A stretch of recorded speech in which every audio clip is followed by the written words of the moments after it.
O sol mal tinha surgido quando eu parei na entrada da garagem. Era o aniversário de Diane, e eu queria surpreendê-la. No último mês, as coisas estavam tensas. Noites tarde no trabalho, a crescente irritação dela com as menores coisas e uma distância cada vez maior que eu não conseguia superar. Eu atribuía isso ao estresse. Ela sempre foi ambiciosa, mas ultimamente, parecia que eu estava perdendo ela. Carregava o buquê de lírios o favorito delas e uma pequena caixa com um colar que eu havia economizado para comprar. Nosso casamento não era perfeito, mas eu estava determinado a lembrá-la do que tínhamos. Conciliar o trabalho e criar 2 filhos não era tarefa fácil, e nós 2 carregávamos esse peso. O carro dela estava estacionado no lugar de sempre. As cortinas estavam fechadas e a casa estava silenciosa. Presumi que ela ainda estivesse se preparando para o dia ou talvez tirando um momento para si mesma antes que o caos da vida recomeçasse. Desbloqueando a porta com a mão livre, entrei. Demorei um momento para perceber a jaqueta. À primeira vista, parecia comum cinza, com um corte familiar, mas não era minha. Ela estava jogada sobre o encosto do sofá, quase casualmente colocada. Eu congelei, encarando-a enquanto a inquietação tomava conta de mim. Diane, chamei, minha voz soando estranha até para mim. Nenhuma resposta. Deixei as flores e a caixa no balcão da cozinha e caminhei em direção à escada. Meus passos soavam anormalmente altos no chão de madeira. No meio da subida, ouvi um som que nunca esqueceria. Riso. Mas não era só o de Diane. A voz de outro homem se juntou à dela, baixa e íntima. Meu estômago se revirou. Não foi raiva o que sentis, pelo menos ainda não. Foi confusão, daquele tipo que embaralha seus pensamentos e faz seu coração disparar. A percepção me atingiu lentamente, como se o mundo tivesse se inclinado fora do eixo, e eu estava lutando para encontrar meu equilíbrio. Eu não entrei no quarto. Não podia. Em vez disso, virei e desci novamente as escadas, minhas pernas tremendo sob mim. Na cozinha, me apoiei no balcão, encarando o buquê que eu havia comprado. Os lírios pareciam zombar de mim agora, suas pétalas imaculadas fora de lugar na realidade crua do meu casamento desmoronando. Eu precisava de provas. O pensamento foi súbito e cortante. Eu não podia confrontá-las, pelo menos não ainda. Eu precisava saber a verdade, cada detalhe, antes de dizer uma palavra. Então, eu fui embora. Contratar o detetive particular foi mais fácil do que eu esperava. O escritório dele era pequeno, escondido em um shopping, mas sua postura era profissional e direta. Eric Cook, dizia a placa na mesa. Ele ouviu enquanto eu explicava minhas suspeitas, com uma expressão impassível. Tem certeza de que quer fazer isso? Ele perguntou, sua voz calma. Eu preciso saber, eu disse. Se eu estiver errado, então vou ter que pedir desculpas a ela. Mas se eu estiver certo? Eric assentiu, anotando algumas coisas.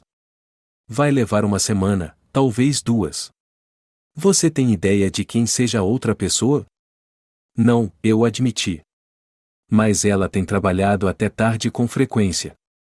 Pode ser alguém do trabalho dela. Ele não pressionou mais. Vou te avisar quando souber de algo.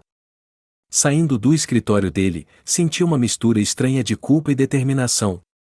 Isso não era quem eu era, um homem que duvida da esposa, que contrata estranhos para espioná-la. Mas a memória daquele riso, da jaqueta no sofá, me assombrava. Nos dias seguintes, me joguei no trabalho, tentando me distrair do buraco crescente no meu estômago. Em casa, mantinha as aparências. Diane estava tão distante quanto sempre, mas ela não parecia notar meu próprio afastamento. Nossos filhos, alheios à atenção, seguiam com suas rotinas. Então, a ligação chegou. A voz de Eric estava firme. Nós temos algo. Você pode me encontrar no escritório amanhã? A pasta que ele me entregou estava grossa, cheia de fotografias, recibos e registros de horários. Enquanto folheava, meu coração afundou. Diane e um homem que eu não reconhecia sorrindo, de mãos dadas, compartilhando jantares. Reservas de hotel, trocas de mensagens de texto, até um recibo de um colar que ela comprou para ele. Isso já está acontecendo há meses, disse Eric, com voz baixa. Meses. Eu fiquei encarando uma foto dele saindo de um hotel, com as mãos entrelaçadas. Minha esposa, a mulher com quem eu construí uma vida, estava vivendo uma mentira. Você quer confrontá-la? Eric perguntou. Não ainda, eu disse, minha voz vazia. Eu preciso de tempo para entender o que fazer. Ele assentiu, deslizando seu cartão de visitas sobre a mesa. Me ligue se precisar de mais alguma coisa. Saí do escritório me sentindo entorpecido. O mundo lá fora parecia muito brilhante, muito barulhento, como se zombasse da tempestade dentro de mim. Fiquei sentado no meu carro por horas, agarrado ao volante, tentando processar tudo. A traição de Diane não era apenas um caso. Era uma destruição do nosso casamento, da confiança que eu tinha nela. E enquanto uma parte de mim queria confrontá-la imediatamente, gritar e exigir respostas, outra parte sabia que isso não seria o suficiente. Ela precisava entender o que fez. E eu precisava garantir que ela nunca se esquecesse. Em casa, Diane me cumprimentou com um sorriso. Ei, como foi o trabalho? Foi bem, eu disse, minha voz firme. Ela não percebeu a mudança em mim, a maneira como meu olhar permaneceu sobre ela um segundo a mais, buscando respostas. Ela seguiu como se tudo estivesse normal, como se nossas vidas não estivessem prestes a implodir. Naquela noite, eu fiquei acordado ao lado dela, olhando para o teto. Minha mente corria com planos, com pensamentos sobre como lidar com a situação. Pela manhã, eu tive minha resposta. Eu não iria confrontá-la imediatamente. Eu não iria brigar, implorar ou tentar consertar algo que estava irremediavelmente quebrado. Eu iria assumir o controle. Na manhã seguinte, a casa estava viva com o caos de sempre.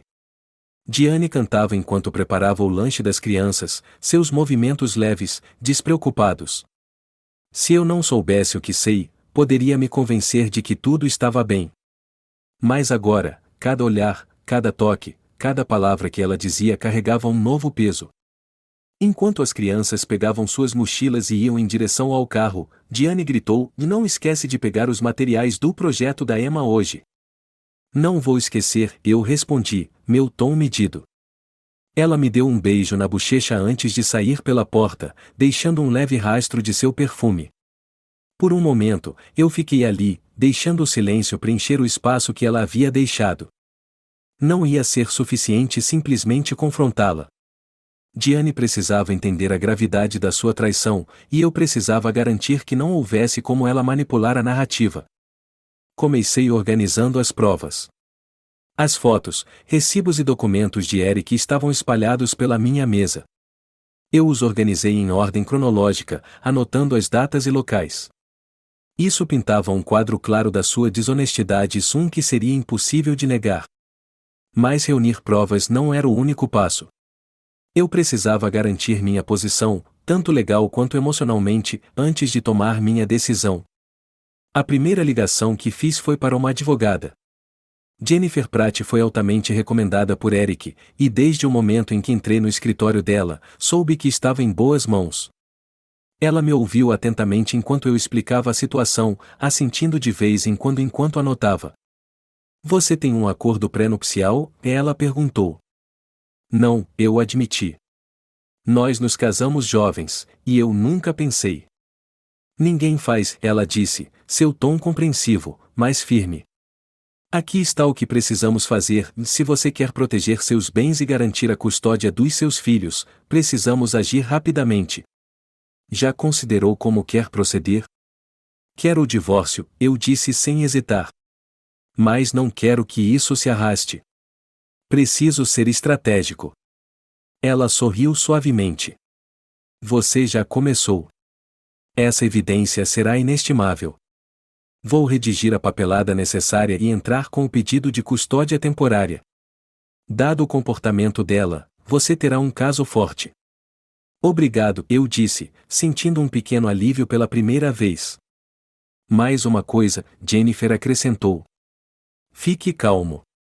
Não deixe que ela o provoque para uma briga ou qualquer comportamento que ela possa usar contra você. Controle a narrativa. A segunda parte do meu plano envolvia a casa. Ela havia sido nosso lar por mais de uma década, um lugar cheio de memórias de aniversários, feriados e momentos tranquilos em família.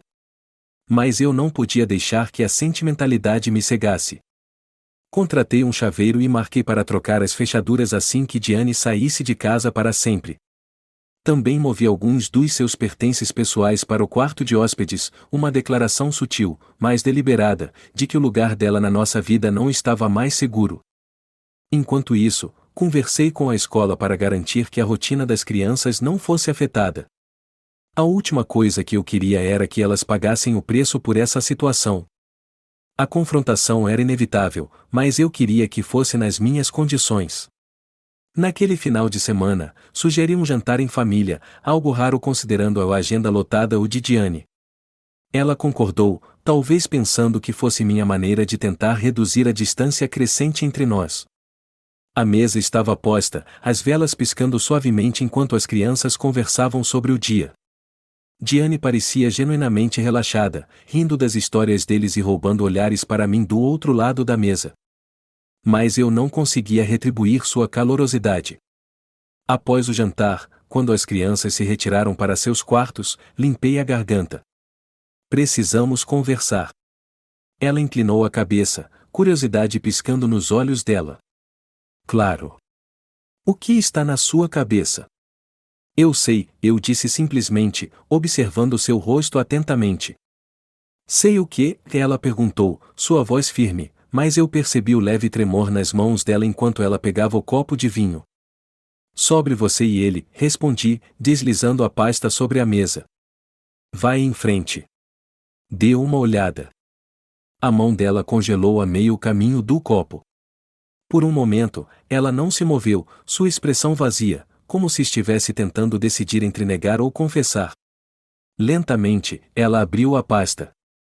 A cor desapareceu do rosto dela enquanto ela folheava as fotos e documentos. Onde você conseguiu isso? Ela sussurrou. Isso não importa, eu disse. O que importa é que eu sei. Lágrimas se acumularam nos olhos dela, mas eu me recusei a deixá-las me influenciar. Não era para ser assim, ela começou, a voz quebrando. Eu nunca quis te machucar. Você não quis me machucar, eu repeti, minha voz subindo. Você mentiu para mim, para nossos filhos. Você destruiu tudo o que construímos juntos. Foi um erro, ela implorou. Um momento de fraqueza. Não, eu a interrompi. Não me insulte fingindo que isso foi uma coisa pontual. Eu tenho registros de meses de mentiras. Ela se encolheu, chorando baixinho. Eu não quero te perder, ela disse. Eu te amo, e amo nossa família. Por favor, me deixe consertar isso. Eu a encarei, sentindo nada além de vazio. Você já fez sua escolha, Diane. E agora, eu estou fazendo a minha. Na manhã seguinte, Diane já havia partido antes de eu acordar.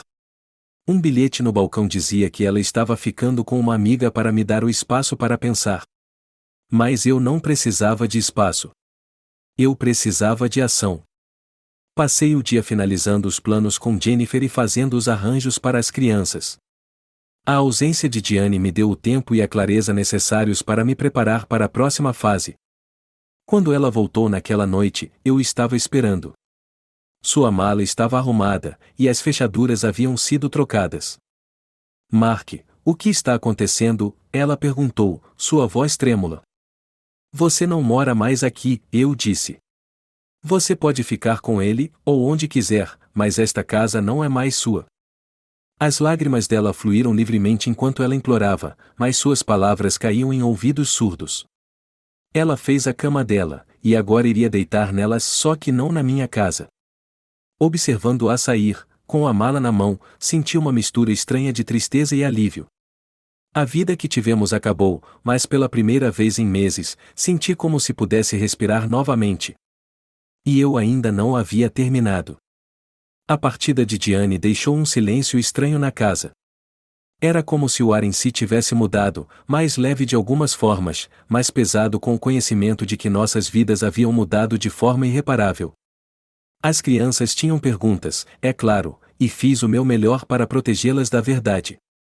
Disse a elas que a mamãe precisava de um tempo para si, que ela estava ficando com uma amiga para resolver alguns problemas pessoais. Não era totalmente uma mentira, mas também não era toda a história. Os dias após a partida de Diane pareceram surreais.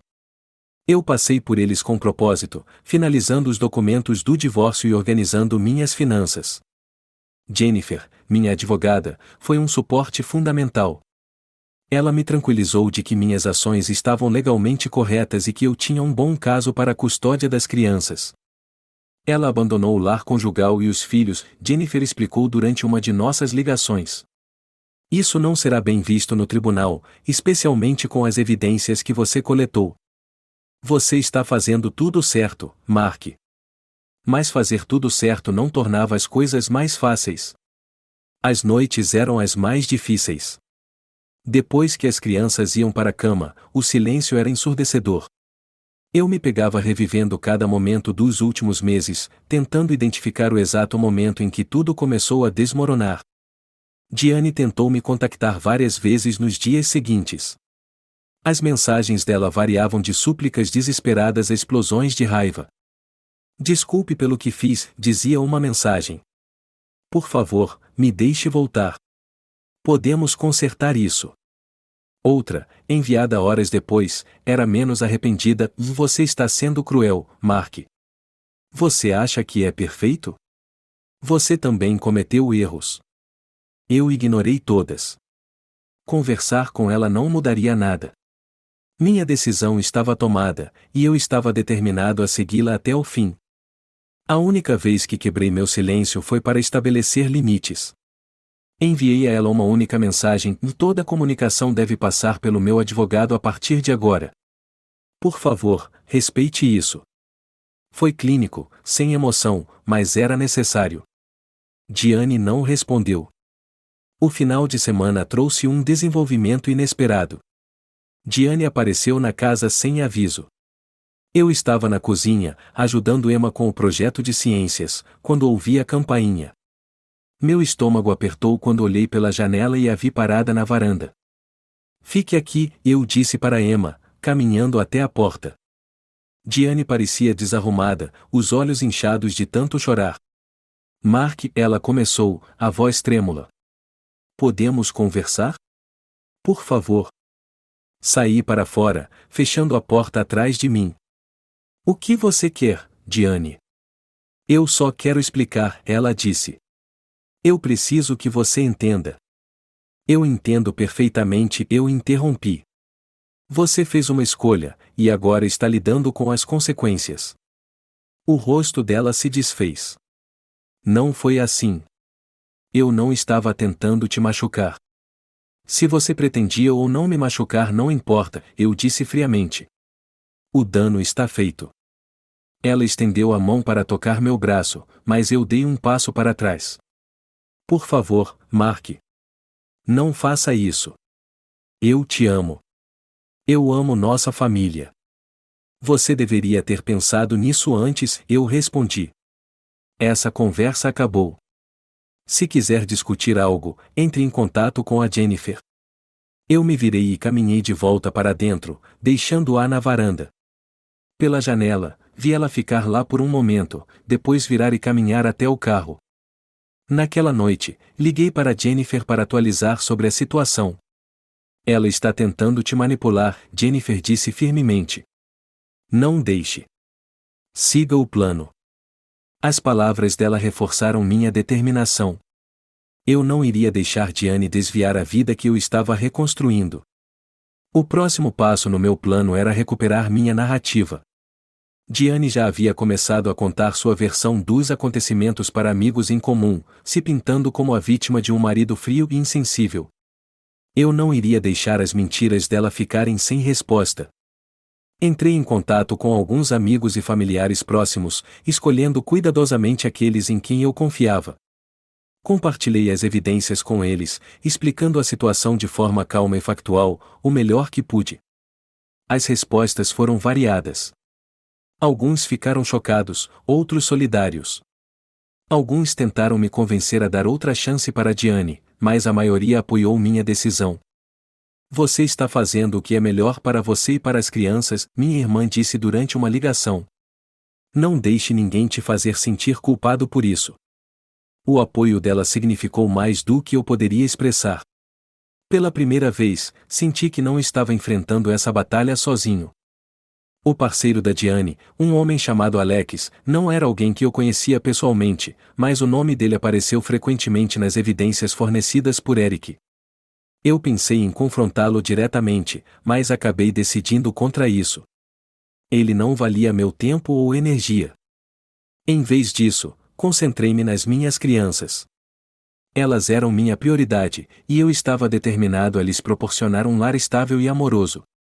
Passei minhas noites ajudando-os com a lição de casa, brincando e assistindo a filmes. Aos poucos, uma nova rotina começou a se formar. Uma noite, enquanto eu estava colocando Daniel na cama, ele olhou para mim e perguntou: "A mamãe vai voltar?" A pergunta me atingiu como um soco no estômago. Eu não sei, filho, eu disse honestamente. Mas, não importa o que aconteça, você e a Emma são minha prioridade. Ele assentiu, parecendo aceitar minha resposta, mas o peso da pergunta dele ficou comigo muito depois de ele adormecer. Semanas se passaram, e as tentativas de reconciliação de Diane ficaram cada vez mais desesperadas. Ela enviou cartas, deixou mensagens de voz e até apareceu no meu local de trabalho uma vez, fazendo um escândalo. Eu mantive minha determinação, me recusando a interagir diretamente com ela. Jennifer me assegurou que os procedimentos legais estavam indo bem. Você fez tudo certo, ela disse durante uma de nossas reuniões. O juiz verá isso. Mas, mesmo com o processo legal seguindo, havia uma parte de mim que lutava com o desgaste emocional. Eu já amei Diane uma vez, profundamente, e deixar esse amor para trás não foi fácil. Uma tarde, enquanto limpava o sótão, encontrei um álbum de fotos antigo. Folheando suas páginas, vi imagens de tempos mais felizes, nosso dia de casamento, férias em família, festas de aniversário. Cada foto era um lembrete do que perdemos, da vida que construímos juntos. Mas, ao fechar o álbum e deixá-lo de lado, senti uma sensação de clareza. Aqueles momentos faziam parte do meu passado, mas não definiam meu futuro. Eu tinha a chance de começar de novo, de reconstruir minha vida sobre uma base de verdade e integridade. E eu não ia desperdiçar isso. A sala do tribunal estava tranquila, com o zumbido das atividades enquanto os momentos finais da minha audiência de divórcio se desenrolavam. Diane estava sentada do outro lado da sala, os olhos baixos, uma sombra da mulher que eu conhecia. O advogado dela havia lutado arduamente para pintá-la como uma esposa equivocada, mas amorosa, que cometeu um erro. Mas as evidências falaram mais alto do que qualquer argumento forjado. Jennifer foi implacável, apresentando cada foto, recibo e mensagem de texto com precisão.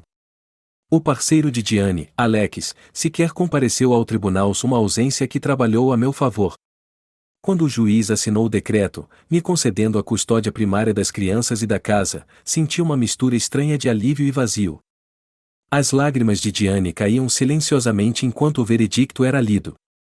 Eu não senti satisfação ao vê-la desmoronar, o amor que eu um dia senti por ela se foi, substituído pela fria determinação de alguém que foi traído. Ainda assim, não fui cruel. Fiz arranjos para garantir que ela pudesse ver as crianças regularmente, sabendo que elas precisavam da mãe tanto quanto precisavam de mim. Quando tudo terminou, ela se aproximou de mim no corredor. "Mark", ela disse suavemente, sua voz trêmula. E eu não sei como chegamos a isso. Me desculpe tanto." Eu a olhei, o peso de tudo o que perdemos pairando entre nós. "Eu também sinto", eu disse. "Mas desculpas não consertam isso." Ela assentiu, enxugando as lágrimas, e se afastou. A vida voltou a uma nova normalidade nos meses seguintes. Eu me concentrei em reconstruir meu mundo com as crianças no centro. Emma se destacou na feira de ciências da escola e Daniel entrou para um time de futebol local.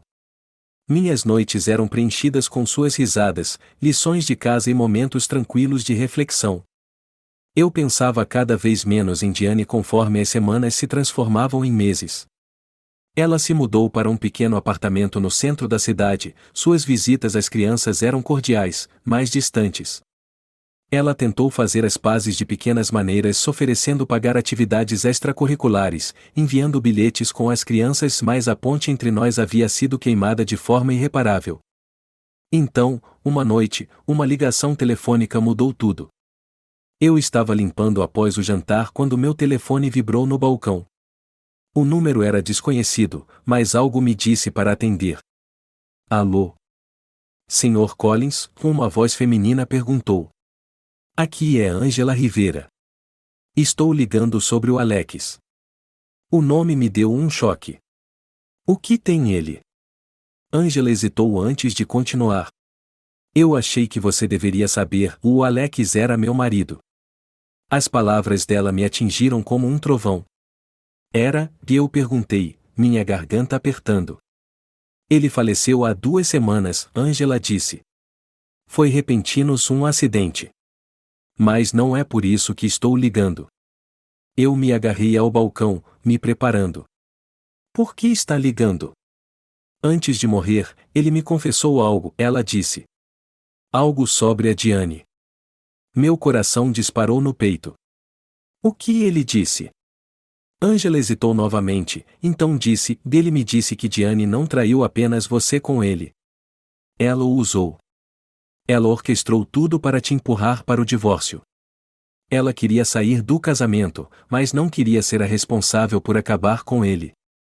Ela achava que você lutaria por ela, que sairia dessa parecendo a vítima. O ar saiu dos meus pulmões enquanto as palavras dela se fixavam em mim. Por que ela faria isso? Eu perguntei, minha voz mal acima de um sussurro. Ela queria a casa, as crianças e a simpatia dos seus amigos e familiares, Ângela disse. Mas quando você não reagiu como ela esperava, quando você se manteve firme, se isso acabou voltando contra ela. O Alex me disse que ela nunca quis realmente te deixar. Ela queria te manipular para ficar e ceder às condições dela. Senti uma raiva fria subindo dentro de mim, mas Ângela não havia terminado. Tem mais, ela disse. Ele confessou mais uma coisa, algo que pode ser mais difícil para você ouvir. O que? Eu perguntei, exigindo. Seu filho mais novo, Daniel. Alex acreditava que ele poderia ser filho dele. A sala girou ao meu redor. Isso é impossível, eu disse, minha voz tremendo. Diane e eu. Ângela me cortou suavemente. Sinto muito, Sr. Collins. Eu não sei com certeza.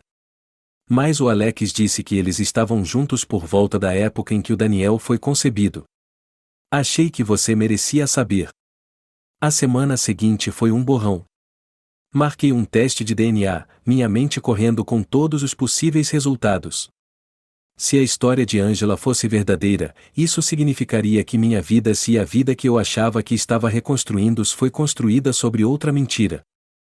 Quando os resultados chegaram, abri o envelope com as mãos trêmulas. As palavras me encaravam, implacáveis e frias. Probabilidade de paternidade, 0%. Daniel não era meu filho biológico. Fiquei ali por horas, o papel amassado nas minhas mãos. Pensei nas risadas de Daniel, na maneira como seus olhos brilhavam quando ele fez seu primeiro gol de futebol, no jeito como ele me abraçava forte antes de dormir. Nada disso mudou por causa de um teste. Ele era meu filho, não importava o que dissesse o resultado. Mas Diane havia me roubado algo. Ela havia tirado a escolha de saber a verdade, o direito de decidir como minha vida seria.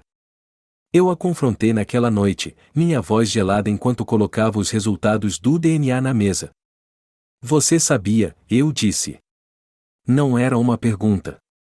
Diane olhou para o papel, seu rosto pálido. Eu não sabia com certeza, ela sussurrou. Mas, e eu suspeitava. Você mentiu para mim durante anos, eu disse, minha raiva mal contida. Você me deixou acreditar que ele era meu. Eu não queria te perder, ela chorou. Eu pensei que, se você soubesse, você ia me deixar. Eu não fui embora, eu disse friamente. Você destruiu este casamento. Foi você quem fez isso, Diane. Não fui eu. Ela soluçou, mas eu não senti nada. Eu nunca vou abandonar o Daniel, eu disse. Mas isso é imperdoável. Meses depois, eu estava no quintal, observando Daniel e Emma brincarem de pegar a bola. O sol estava se pondo baixo no horizonte, lançando um brilho quente sobre o jardim. Apesar de tudo, senti uma estranha sensação de paz. A vida me deu uma rasteira, mas eu a peguei. As mentiras de Diane se desfez, me deixando machucado, mas não quebrado.